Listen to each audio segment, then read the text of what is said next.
देखिए, arithmetic progression अर्थात समांतर श्रेणी के सीरीज में ये चौथा वीडियो है। तो क्वेश्चन नंबर 18 से स्टार्ट करते हैं। कह रहा है कि सीएसएपी के चौथे और आठवें पदों का योग 24 है और छठवें और 10वें पदों का योग 44 है। इस एपी के प्रथम तीन पद हमें ज्ञात करने हैं। पिछला क्वेश्चन 17 तक आप ऑलरेडी देख चुके हैं। क्या कह रहा है? चौथे और आठवें पदों का योग 24। ठीक है, सिंपल, इतना तो हमें पता ही है। अब इतना सारा क्वेश्चन करने के बाद कि चौथा पद क्या होगा। चौथा पद कहे मतलब तुरंत हम लिख देंगे a+3d। फिर कौन सा पद कह रहा है? जो कहता जाएगा हम लिखते जाएंगे। और आठवां पद कितना है? a+7d। इन दोनों का योग कह रहा है कितना? इन दोनों का योग कह रहा है 24 है। इन दोनों का योग हो गया 24, तो इन दोनों को जोड़ देंगे तो क्या आ जाएगा? मतलब 2a+10d का मान हमारा मालूम है कितना? 24। ठीक है, जो कहता जाएगा लिखते जाएंगे, बाकी बाद में देखेंगे। फिर अगला क्या कह रहा है? छठा और 10वां पद का योग 44 है। तो ऐसे ही छठा पद क्या हो जाएगा? छठा पद हमारा हो जाएगा a+5d।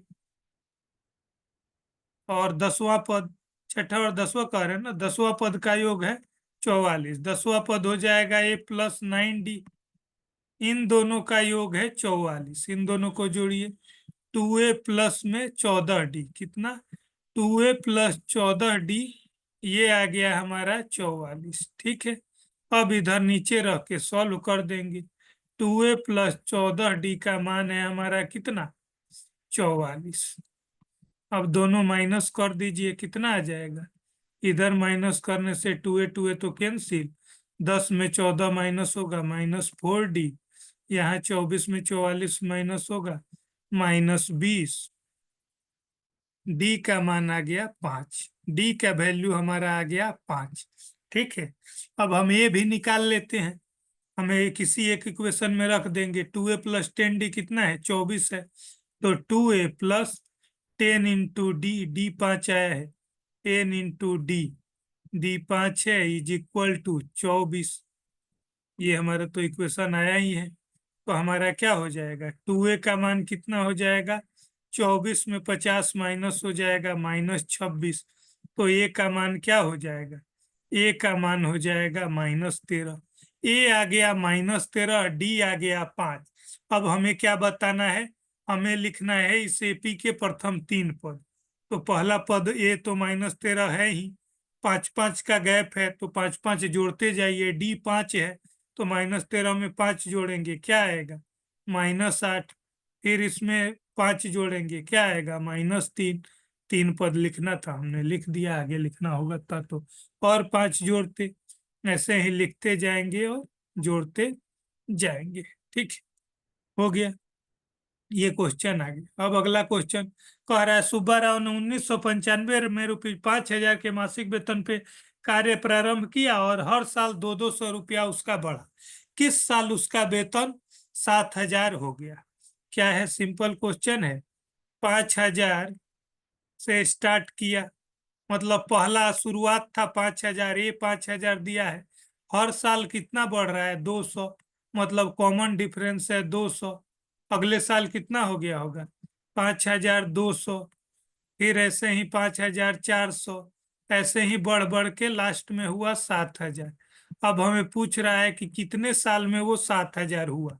क्या पूछ रहा है? किस साल में उसका वेतन 7,000 हुआ। मतलब सिंपल हमसे एन पूछ रहा है, कितना साल लगा 7,000 होने में। तो एन तो हम निकाल देंगे, एन दिया हुआ है। N is equal to a+n-1 into d. ठीक है, n is equal to a+n-1 into d, n-1 into d. लगा देंगे 7,000 बराबर, 7,000 बराबर इज इक्वल टू ए है हमारा क्या? 5,000, और प्लस में n-1 इंटू डी। डी कितना है? कितना बढ़ रहा है? 200। डी है हमारा 200। 7,000 में 5,000 घट गया, ये आ गया 2,000। इधर 200 है, भाग में आ जाएगा। 10 बराबर n-1, तो n का मान 11। 1 इधर चला आएगा। n is equal to 11। n का मान क्या आ गया? 11 आ गया। मतलब 11वें साल में उसका वेतन जो है 7,000 हो जाएगा। ठीक है, तो इस तरह से हम इस क्वेश्चन को भी इजीली सॉल्व कर आगे बढ़ते हैं। अब कहा है रामकल ने प्रथम सप्ताह में 50 बचत की और फिर 17.5 बढ़ती गई। nवें सप्ताह में उसकी बचत इतना हो जाती है, तो n ज्ञात करना है। डिट्टो इसी का 19 नंबर जैसा क्वेश्चन होगा। 50 लिखेंगे, d 17.5 है, जोड़ते जाएंगे और हम n का वैल्यू निकाल देंगे। मैं आगे बढ़ता हूँ। अब आते हैं सम पे। अभी तक हम क्या कर रहे थे? पद निकाल रहे थे। अभी तक क्या कर रहे थे? पद निकाल रहे थे। अब हम इनके सम के बारे में देखेंगे। अभी तक हम क्या निकालना चाह रहे थे? अभी तक मात्र हम ये निकाल रहे थे कि मान लीजिए 3, 5, 7 ऐसे चल रहा है, तो इसका 20वां पद क्या होगा, 20वां पद क्या होगा, या 25वां पद क्या होगा, या 20वां पद दिया था तो n निकाल रहे थे या d निकाल रहे थे। अब हम क्या निकालना चाह रहे हैं? इनका योग निकालना चाह रहे हैं। मान लीजिए 3, 5, 7 करके 20 पद है। ऐसे कितने पद हैं? 20 पद है। तो उनको जोड़ने पे क्या आएगा? तो इसका तो फॉर्मूला आपको बता चुके हैं पहले वीडियो में, फिर से बता देते हैं। Sn का फॉर्मूला होता है क्या? n/2। एक फॉर्मूला है a प्लस an। एन मतलब एन टर्म या लास्ट टर्म भी बोलते हैं, दोनों सेंस में यूज होता है। दूसरा फॉर्मूला है n/2, 2a। इसी फॉर्मूला का एक्सटेंडेड वर्जन है, 2a plus n-1 into D. इन दोनों में से कोई भी फॉर्मूला आप लगाएंगे, आपको अपना सम मिलेगा। ठीक है, ये तो बेसिक हो गया। अब आते हैं क्वेश्चन पे। अब क्वेश्चन पे आते हैं। क्वेश्चन क्या कह रहा है? 2, 7, 12 ऐसे करके 10 पदों का योग बताना है। सिंपल, जैसा अभी क्वेश्चन मैंने आपको बताया।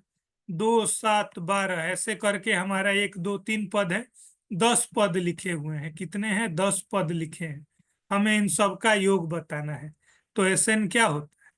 एसएन फॉर्मूला लगा देंगे, n/2। 10 पद कह ही रहा है कि 10 पद का योग निकालना है, तो n 10 है। 10/2 इंटू 2a। 2 इंटू ए तो पहला टर्म है, मालूम ही है, 2 है। 2a plus n-1 into D. N भी मालूम है, 10 पद का योग निकाल रहे हैं। 10-1 इंटू डी। डी कितना है? डी हमारा 5, 5 का गैप है, 2, 5, 7, 5, 12। अब हम इसका कैलकुलेशन कर देंगे। 10/2 तो 5 हो गया, ब्रैकेट में इधर 2 दूनी 4 और 10 में से गया 9, 5 45। 45 और 4 49 आया। 49 में 5 से गुना हुआ, 245 हमारा आंसर हो गया। ठीक है, तो इस तरह से हमें ये सारे निकालने। तो पहला वाला तो मैं सोच रहा हूँ आप ये सारे निकाल सकते हैं।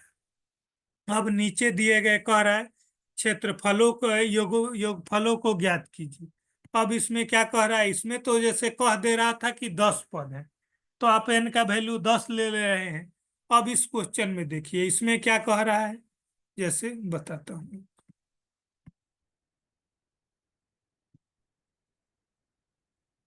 कह रहा है मान लीजिए 34 है, फिर क्या है, 32 है, 34 है, 32 है, 30 है। ऐसे चल के हम कहाँ तक गए हैं? ऐसे चल के हम 10 तक गए हैं। कहाँ तक गए हैं? देखिए ये वाला 10 तक गए हैं। इन सब का हमें योग बताना है। ठीक है, तो 10 तक अगर हम गए हैं, तो हमारा पहला काम फार्मूला नहीं लगाना। तो फार्मूला तो हमें मालूम है, लेकिन फार्मूला लगाने में सबसे बड़ा बाधा क्या आ रहा है? फार्मूला लगा के देखिए, n/2, 2a plus n-1 into D. लेकिन ये फॉर्मूला हम कब लगा पाएंगे? जब हमें एन मालूम होगा तब तो। एन तो हमें मालूम ही नहीं है। इतना मालूम है 34 से लेके 32, 30 लास्ट पद 10 है, लेकिन इनका काउंट कितना है? 34, 32, 30 ऐसे 10 तक लिखने से कुल पद कितने हुए? तो हमें एन नहीं मालूम है। तो एन निकालने के लिए हम अपने ओल्ड फॉर्मूले पे जाएंगे। एन इजकल टू क्या? ए प्लस n-1 इंटू डी। वो फॉर्मूला हमारा ऑलरेडी है। ए एन हमें मतलब nth टर्म मतलब लास्ट टर्म क्या है? 10 है। 10 इजकल टू ए पहला टर्म है 34, जोड़ n-1 into d. n-1 into D कितने कितने का डिफरेंस है? -2 का डिफरेंस है। 32 माइनस 14 -2। अब हम इसको 10 में से 34 माइनस में आया, -24 हुआ, 2 से भाग दे देंगे, 12 आ जाएगा। सीधे मैं लिख देता हूं n-1 का मान है 12, मतलब n का मान है 13। n का मान क्या है 13, n आपको 13 मालूम हो ही गया, तो इस फॉर्मूले में n की जगह क्या रख देंगे आप, 13 रख देंगे। a का मान 34 मालूम ही है, d का मान -2 मालूम ही है, 32 - 34। अब a n d का मान निकाल रख के आप आसानी से निकाल सकते हैं। ठीक, बाकी अगले